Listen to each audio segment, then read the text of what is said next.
Everyone ignored him, until he disappeared. In every city, in every small town, there are people we see every single day, but never really know.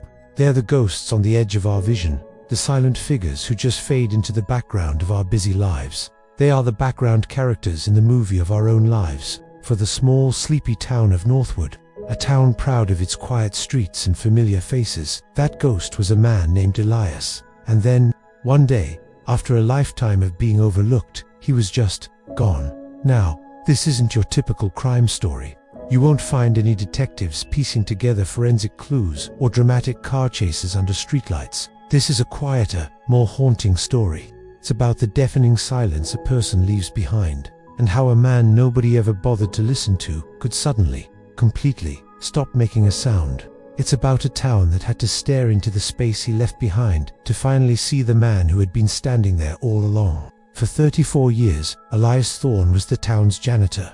He was as constant and reliable as the sunrise. At 5 a.m., his stooped shadow would move against the big windows of the town hall. He moved with a slow, steady rhythm. He'd wipe down the mayor's empty desk, still littered with the day-old anxieties of local politics. He'd polish the glass case full of dusty town trophies, his reflection momentarily appearing next to the faded glory of the past.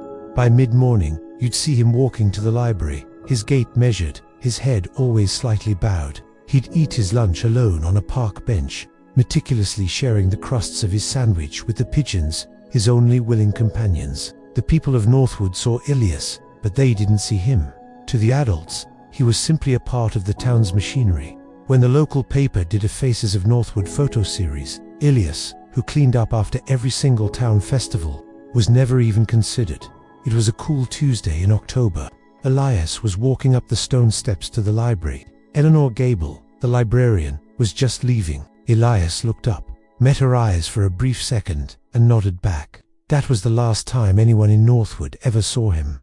The next morning, the town hall was still locked. The trash cans in the foyer were full. A coffee spill was still a dark stain on the tile. It was the first sign that the town's invisible man had actually, impossibly, vanished. The days turned into a week, and the dust started to settle in a way that felt different.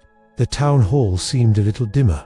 Mrs. Gable, the librarian, first felt a real pang of concern. The image of that last quiet nod replayed in her head. She mentioned it to the police chief, a man named Brody. He was so reliable, like the town clock, she said. Chief Brody agreed to a wellness check. He found Elias's address, a small grim apartment unit above a long-since shut-down laundromat. The door was unlocked. Inside, the place was as sparse and anonymous as the man himself. A single bed, perfectly made. But in the corner, on a small, neat desk, was a discovery, a collection of worn-out leather-bound journals stacked in order. Chief Brody sat down and opened the most recent one.